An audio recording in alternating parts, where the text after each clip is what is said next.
કેમ છો વિદ્યાર્થી મિત્રો? શાસ્ત્રીઝ ઇંગ્લિશ એકેડમીમાં તમારું સ્વાગત છે. હું મેહુલ શાસ્ત્રી આજે તમને શીખવવા જઈ રહ્યો છું લેંગ્વેજ ફંક્શન્સ. લેંગ્વેજ ફંક્શન્સ ધોરણ 8 થી ધોરણ 12 સુધી પૂછાય છે. માર્ક્સનું વેરિએશન અલગ અલગ હોય છે, પણ લેંગ્વેજ ફંક્શન્સ આઈડેન્ટિફાઈ કરવા માટે પૂછાય છે, કમ્પ્લીટ ધ સેન્ટેન્સીસમાં પૂછાય છે અને મેચ એ વિથ બી એટલે જોડકા જોડોમાં અથવા તો બ્લેન્ક્સમાં અથવા એમસીક્યુમાં અલગ અલગ રીતે પૂછાય છે. આપણે આજે લેંગ્વેજ ફંક્શન્સમાં કમ્પ્લીટ ધ સેન્ટેન્સીસ જોઈશું. ચાલો, હવે લેંગ્વેજ ફંક્શન્સ જ્યારે આપણે કમ્પ્લીટ ધ સેન્ટેન્સ કરવાનું હોય ત્યારે આપણે એક અધૂરું વાક્ય આપ્યું હશે તો અથવા તો એ વાક્યને પૂરું કરવાનું છે, અથવા એક ગૌણ વાક્ય આપ્યું હશે અને બીજું ગૌણ વાક્ય મૂકીને આખું એક બે ગૌણ વાક્ય ભેગા થાય અને આખું એક સેન્ટેન્સ એટલે પૂરું વાક્ય બનતું હશે. હવે તમારે જો વાક્ય બનાવવાનું છે તો પહેલા વાક્ય રચના જોવી જરૂરી છે. વાક્ય રચના શું હોય તો સૌથી પહેલા આવશે કર્તા, એના પછી ક્રિયાપદ, એના પછી અન્ય શબ્દો. કર્તા એટલે સબ્જેક્ટ, ક્રિયાપદ એટલે વર્બ, અન્ય શબ્દો એટલે એક્સટેન્શન.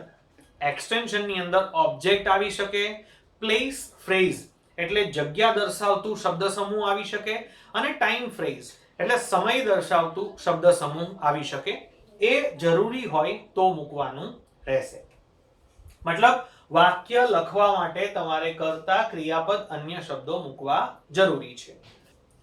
જુઓ, મુખ્યત્વે જે બધા લેંગ્વેજ ફંક્શન્સ પૂછાય છે એમાંથી contrast, result, reason, condition, manners આવા બધા અમુક લેંગ્વેજ ફંક્શન્સ જે સૌથી વધારે પૂછાય છે. તો આજે આપણે ટોટલ 4 થી 5 પ્રકારના લેંગ્વેજ ફંક્શન્સ જોવાની કોશિશ કરીશું અને તમને સમજાઈ રહે એટલા માટે મેં એક જ લેંગ્વેજ ફંક્શન્સના 3 વાક્યો એક સાથે લીધા છે, જેથી તમને એક્ઝામ્પલ સમજવામાં સરળતા રહેશે.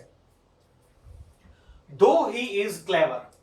હવે અહીંયા ધો આપેલું છે. ધોનો મીનિંગ થાય છે જો કે. અહીંયા કોમા આવશે જેનો મીનિંગ થશે છતાં. ધો હી ઇઝ ક્લેવર, જો કે તે હોશિયાર છે છતાં. કોન્ટ્રાસ્ટ આપ્યું છે. કોન્ટ્રાસ્ટ એટલે વિરોધ સૂચક વાક્ય હોવું જોઈએ. વિરોધ સૂચક વાક્ય દર્શાવવા માટે પહેલા તમારે કર્તા મૂકવો પડશે. તો આગળ કર્તા હી છે તો અહીંયા આપણે લખીશું હી. અહીંયા ઇઝ છે એટલે વર્તમાન કાળ છે અને ક્લેવર તે હોશિયાર છે છતાં. હવે વિરોધ સૂચક વાક્યમાં ઘણા બધા વાક્યો તમને જો ખ્યાલ આવે તો તમે લખી શકો છો. વિરોધ સૂચક વાક્ય તમે કોઈ પણ રીતે મૂકી શકો છો. ધો હી ઇઝ ક્લેવર તો આપણે લખી શકીએ કે તે હોશિયાર છે છતાં તે ફેલ થયો. તે હોશિયાર છે છતાં તેનો ફર્સ્ટ રેન્ક ન આવ્યો. તે હોશિયાર છે છતાં તે સારું પરફોર્મન્સ ન આપી શક્યો. તે હોશિયાર છે છતાં તેને પ્રમોશન ન મળ્યું. તો તમને જે રીતે વાક્ય સુટેબલ લાગે એ રીતે તમે લખી શકો છો. હવે તમે ગુજરાતીમાં જો વાક્ય વિચારો છો તો યાદ રાખો કે વાક્ય એવું વિચારવું કે જે ઇઝીલી મેનેજ થઈ શકે. તેથી ધો હી ઇઝ ક્લેવર, હી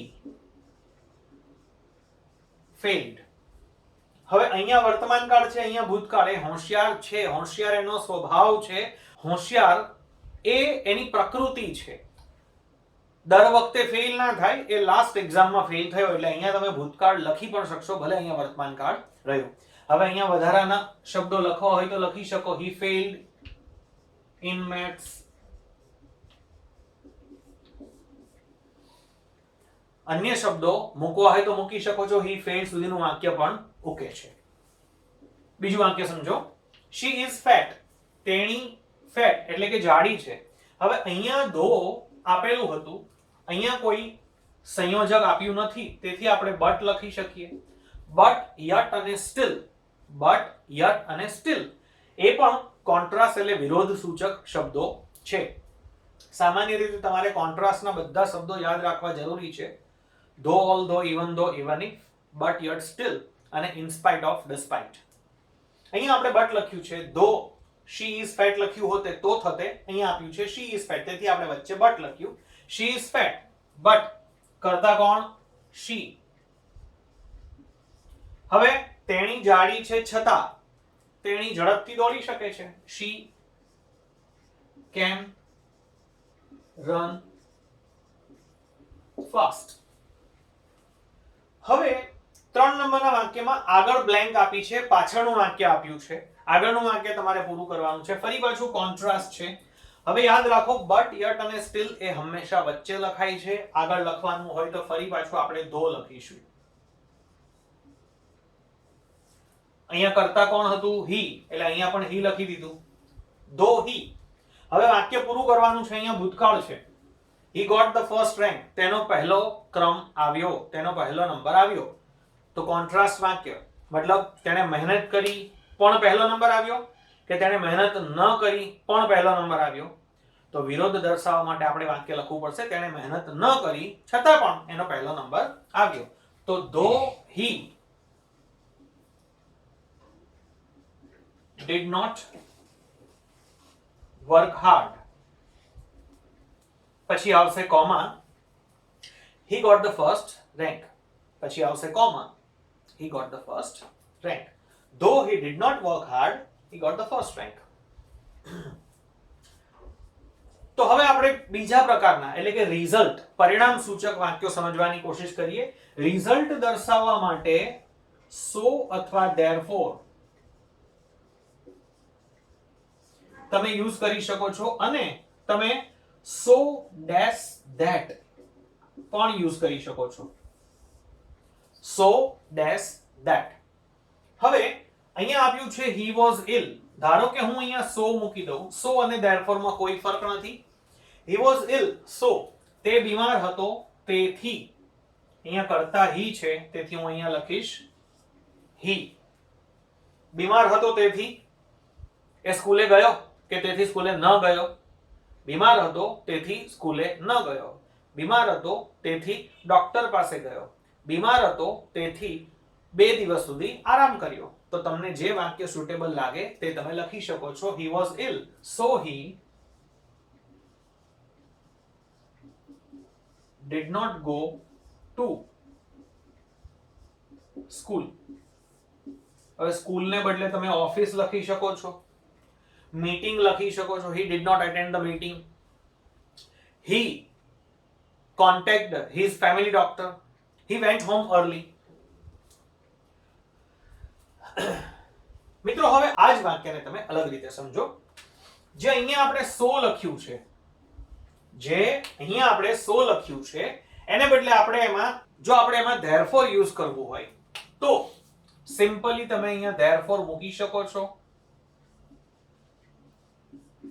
જેમાં કોઈ ફરક નથી. પણ જો તમારે so dash that યુઝ કરવું હોય તો જે એડજેક્ટિવ હશે એની પહેલા મુકાશે so અને એડજેક્ટિવ પછી મુકાશે that. તેથી આ વાક્ય થશે he was so ill that he did not go to school. he was so ill that he did not go to school. હવે હમણાં આપણે લોકડાઉનમાં ફસાયેલા છીએ, કોરોના ઇફેક્ટ, COVID-19 ઇફેક્ટ. તો એનું એક વાક્ય સમજો. Corona pandemic broke out. Pandemic એટલે રોગચાળો, બ્રોક આઉટ એટલે ફાટી નીકળ્યો છે. કોરોના રોગચાળો ફાટી નીકળ્યો છે. Corona pandemic broke out. Result આપવાનું છે so corona pandemic broke out, so we must stay at home. so we must stay at home. તેથી આપણે ઘરે રહેવું જોઈએ. she is blank. હવે રિઝલ્ટ નું વાક્ય આપવાનું છે. જો અહીંયા તમને વિશેષણ નથી આપ્યું તો તમે નેગેટિવ ક્વોલિટી, પોઝિટિવ ક્વોલિટી ગમે તેથી વાક્ય બનાવી શકો છો. દાખલા તરીકે હું લખું છું અહીંયા she is so clever, અથવા હું લખી શકું she is so dull. અહીંયા હું લખું છું that she is so clever that she passed the exam. અને ત્યાં જ પાસ ને બદલે હું ફેલ લખી શકું જો આગળ ડલ લખ્યું હોય તો. એટલે વાક્યને આગળ પાછળ શબ્દો પ્રમાણે સેટ કરવું પડે કે કઈ રીતે વાક્ય વધારે સુટેબલ થશે. જો મેં ક્લેવર લખ્યું હોતે તો હું પાસ્ડ લખી શકતે, ડલ લખું તો હું ફેલ્ડ લખી શકું છું. She is so clever that she passed the exam. She is so clever that she got the promotion. She is so dull that, હવે પાછળનું વાક્ય તમે બદલાવી શકો છો, તેની એટલી બધી ડલ છે કે she failed in all subjects, બધા સબ્જેક્ટમાં ફેલ થઈ. ચાલો હવે આપણે કોન્ટ્રાસ્ટ જોયું, એના પછી રિઝલ્ટ. હવે આપણે રીઝન એટલે કારણ દર્શાવતા શબ્દો પહેલા સમજી લો.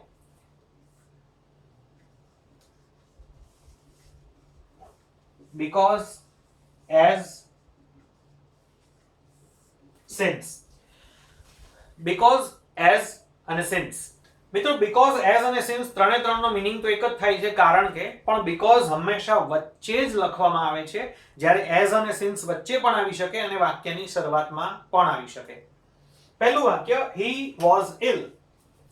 અહીંયા હું because લખું છું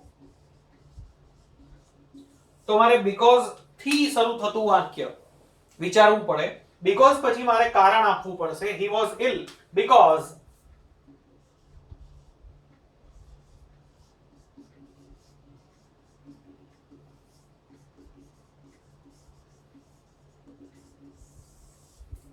he got wet in the rain.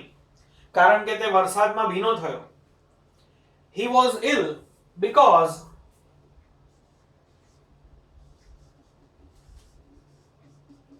he didn't consult the doctor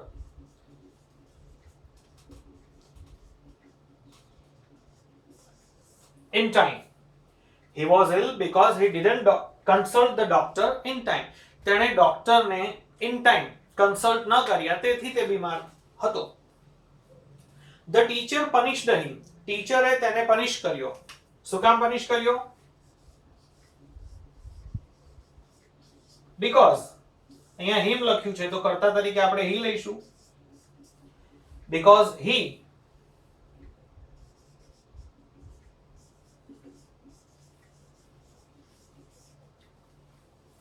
misbehaved. because he misbehaved. because he didn't do his homework.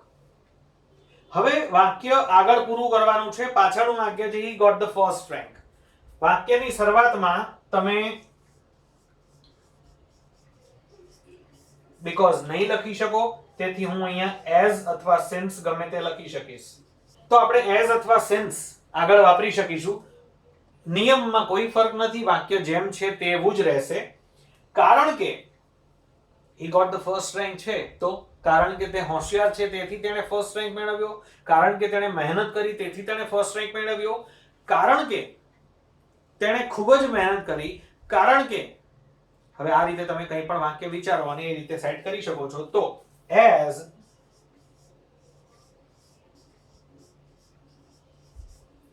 he worked hard. અને જ્યારે પણ આગળ કોઈ સંયોજક આવતું હોય ત્યારે વચ્ચે કોમા આવશે જ. તો ધો આગળ હતું ત્યારે પણ વચ્ચે કોમા હતું. જ્યારે આગળ કોઈ સંયોજક આવતું હશે ત્યારે વચ્ચે કોમા આવી જશે. as અથવા since he worked hard, he got the first rank. ચાલો હજુ આગળ એક પેટર્ન સમજવાની કોશિશ કરીએ. હવેની આપણી પેટર્ન છે કન્ડિશન્સ. કન્ડિશન એટલે શરત દર્શક વાક્યો, શરત સૂચવતા વાક્યો, જેમાં if અને unless નો ઉપયોગ થાય છે. ક્યારેક ક્યારેક આપણે otherwise નો પણ ઉપયોગ કરી શકીએ, otherwise અથવા or. પણ સામાન્ય રીતે or વિકલ્પમાં આવે છે, or either or neither nor, જેને વિકલ્પ એટલે કે ઓપ્શનમાં વાપરી શકીએ છીએ. હમણાં આપણે if અને unless થી કન્ડિશન્સ જોઈશું. if નું જે વાક્ય છે તેમાં if ની સાથેના વાક્યમાં V1 એટલે વર્તમાન કાળ હોય છે અને પાછળના વાક્યમાં will plus V થવું જોઈએ, સાદો ભવિષ્યકાળ બનવો જોઈએ.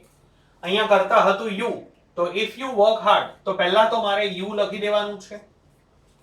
જો તમે મહેનત કરશો તો સારા માર્ક્સ આવશે, તો તમે પ્રમોશન મેળવશો, તો તમે ફર્સ્ટ રેન્ક મેળવશો. જો તમે મહેનત કરશો તો તમે મેચ જીતી જશો. તો જે પ્રકારનું વાક્ય તમારે સેટ કરવું છે એવું તમે લખી શકો છો. if you work hard you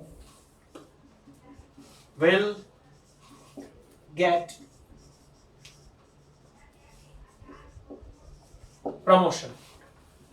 if she worked hard, અહીંયા વર્ક હતું, અહીંયા વર્કડ V2 આપેલું છે. જો અહીંયા V2 આપ્યું હોય તો અહીંયા will ને બદલે આપણે would લખીશું. would plus V. તો વાક્ય એ જ રીતે થશે કે કરતા છે she, તો if she worked hard, she would get the first class. હવે મિત્રો, if you work hard you will get promotion, આને આપણે કન્ડિશન કહીએ છીએ. એ રિયલ કન્ડિશન છે કારણ કે એ શક્યતા હજુ છે. if she worked hard, જો તેણે મહેનત કરી હોતે, she would get the first class, તો તેણીનો પહેલો રેન્ક ફર્સ્ટ ક્લાસ આવી જતે. તો તેણીનો ફર્સ્ટ ક્લાસ આવી જતે. આને જ અનરિયલ કન્ડિશન કહેવાય છે. એટલે if ની સાથે V1 ને will plus V હોય તો એને રિયલ કન્ડિશન કહેવાય.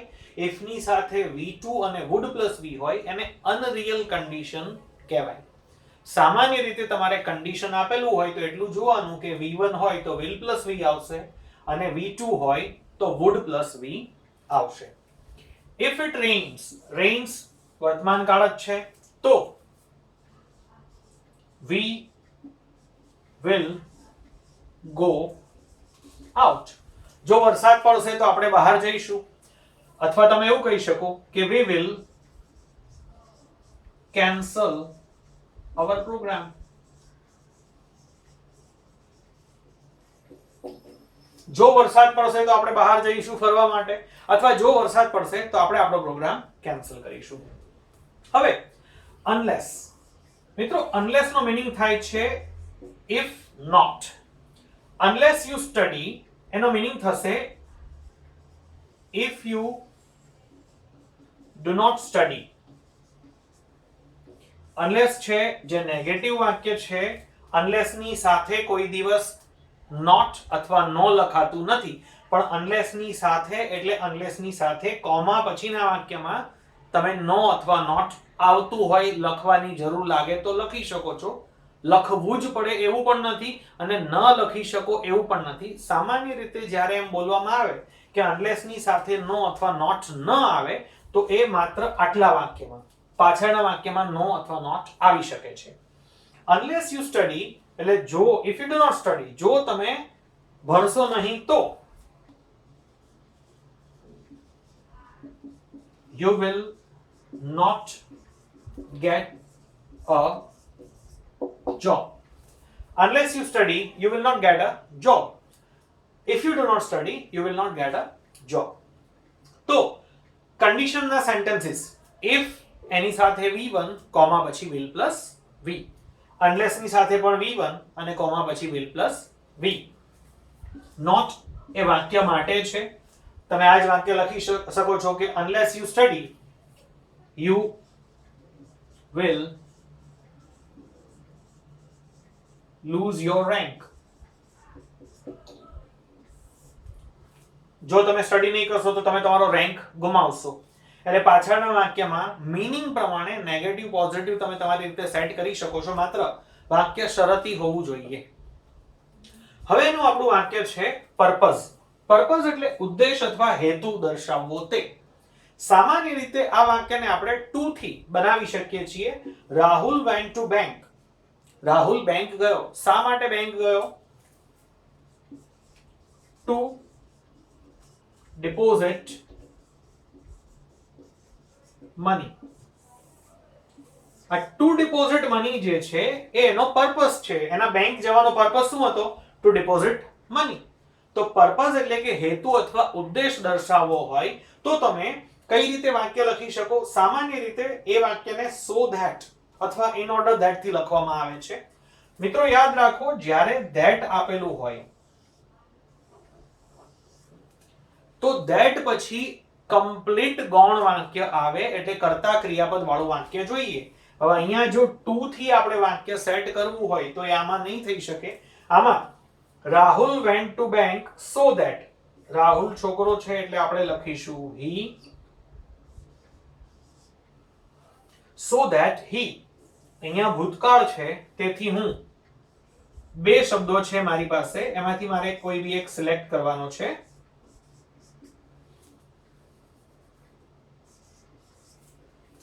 Rahul went to bank so that he may અથવા might. ભૂતકાળ છે તેથી હું might લખીશ. He might. હવે હું આ ટુ કાઢીને આ વાક્ય અહીંયા સેટ કરી શકું છું. deposit money.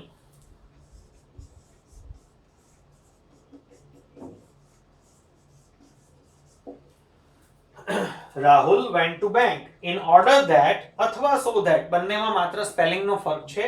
So that in order that he might deposit money. હવે જો ત્યાં મારે in order to વાપરવું છે તો ફરી પાછો કર્તા અને ક્રિયાપદ એટલે કે સહાયકારક ક્રિયાપદ નીકળી જશે. તો Rahul went to bank in order to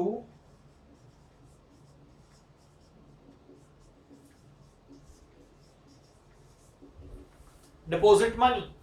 two પછી ક્રિયાપદનું મૂળ રૂપ આવશે અને જે અન્ય શબ્દો જરૂરી હોય તે મૂકવા પડે. હવે આ જ વાક્યને તમે એટલે કે પર્પઝના વાક્યને તમે કઈ રીતે લખી શકો છો? ટુ થી લખી શકો, so that, in order that થી લખી શકો, in order to થી લખી શકો. હજુ એક શબ્દ છે with a view to. હજુ એક ફ્રેઝ છે with a view to. તો with a view to થી પણ આપણે પર્પઝ દર્શાવી શકીએ, પણ with a view to માં નિયમ એવો છે કે with a view to પછીનું જે ક્રિયાપદ હશે તે ing ફોર્મ આવે. with a view to પછીનું ક્રિયાપદ હંમેશા ing વર્તમાન કૃદંત નું રૂપ આવશે. એટલે ડિપોઝિટ ને બદલે મારે લખવું પડશે depositing.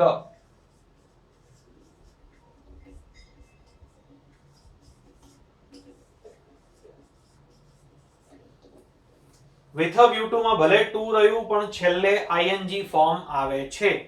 તો Rahul went to bank with a view to depositing money. મિત્રો, પર્પઝ અને કન્ડિશન્સ આ જ રીતે તમે વધુ પ્રેક્ટિસ કરીને સમજી શકો છો. આપણે આજે લેંગ્વેજ ફંક્શન્સમાં 5 પ્રકારના વાક્યો જોયા, જેમાંથી હતું કોન્ટ્રાસ્ટ, રિઝલ્ટ, રીઝન, કન્ડિશન અને પર્પઝ. આશા કરું છું કે તમને આ બધા વાક્યો સમજાયા હશે. જો તમને હજુ વધારે એક્ઝામ્પલ સમજવા હોય તો નીચે કોમેન્ટમાં તમે લખી શકો છો. તો હું બીજો વિડિયો જેની અંદર બીજા લગભગ 40 થી 50 વાક્યો સમજાવવાની કોશિશ કરીશ. ઇફ યુ સે સો. તો વિડિયોને લાઈક કરો અને મારી ચેનલને સબસ્ક્રાઇબ કરો અને બીજી કોઈ પણ રિક્વાયરમેન્ટ હોય તો પ્લીઝ નીચે કોમેન્ટ કરો. Thank you.